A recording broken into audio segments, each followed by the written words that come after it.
I can still see her face. That smug, rehearsed smile.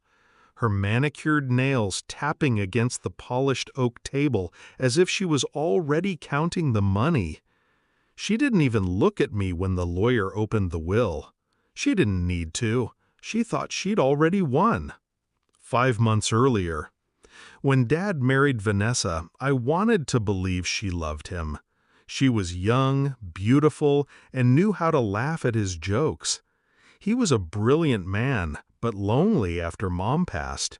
I thought maybe, just maybe, she'd heal him. She called me kiddo, bought me a watch for my graduation, made lasagna on Sundays, even though she hated cooking. I let her in. I shouldn't have. It started small. She'd forget to tell me about family dinners, change the locks while I was at work. Dad started repeating her phrases, little jabs about how I was still figuring my life out. Then came the night I overheard her on the phone. She didn't whisper. She didn't need to. Once he's gone, it's all mine. The kid won't get a cent. That's how we planned it. I stood there, in the hallway, gripping the wall so hard my fingers ached. She knew I heard. She looked right at me as she ended the call, her lips curling. "Don't look so shocked, kiddo. This is how the world works." I didn't argue. I didn't yell. I smiled. And that's when the planning began. Vanessa thought Dad's will was set in stone. She didn't know Dad trusted me more than he ever trusted her. What she also didn't know was that I'd been helping him restructure his estate for months before his health declined. When the doctor said the word terminal, Dad sat me down. "You'll be fine. She's not as clever as she thinks." He handed me the contact of his oldest friend, Robert, his attorney of 30 years. We rewrote the will. Not to disinherit Vanessa entirely. Dad wasn't cruel, but to make sure she couldn't touch the bulk of his assets without my say. The key was a single clause buried deep in the legal text, a clause that would mean nothing to her until it meant everything. When Dad passed, she didn't cry. She wore black, but she smiled through the whole funeral. By the third day, she was already meeting with a real estate broker, talking about selling his properties. She even cornered me in the kitchen. "Don't bother showing up for the will reading. You're not in it." I looked at her. "I'll be there." She laughed like I'd just told the world's funniest joke. The reading of the will. The room smelled like leather and old paper.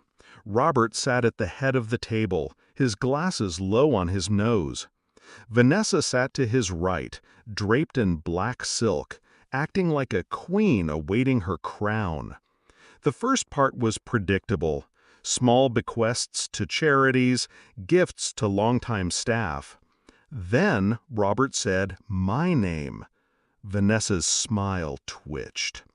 "And to my son, I leave full controlling interest in the Winston Holdings Trust, including all associated accounts, assets, and properties, with the exception of," he paused, adjusted his glasses, "the residence at 4 Park Lane and a living stipend of $100,000 per year, which I leave to my wife, Vanessa."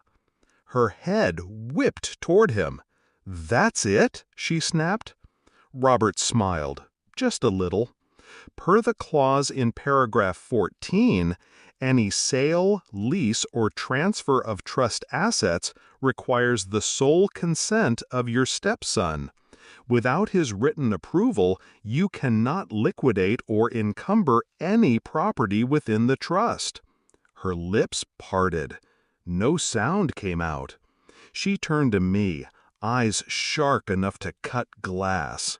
"You planned this." I leaned back, calm as stone. "No, Vanessa. Dad did. I just made sure it was airtight." She tried to play it off, said she didn't care. But I watched her over the next months, how she wilted when her credit cards were declined because the joint accounts were in the trust, how the brokers stopped calling when they realized she had nothing to sell. The best part? I let her stay in the house, let her feel safe.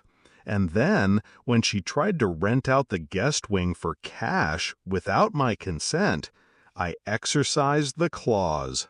I sold the house, legally, without her approval.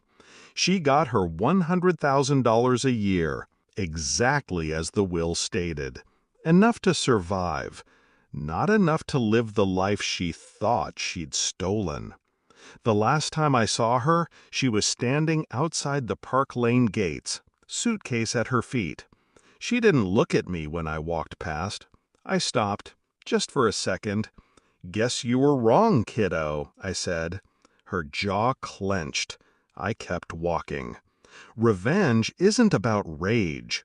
It's about patience, about knowing when to speak and when to wait in silence until the ground beneath your enemy gives way.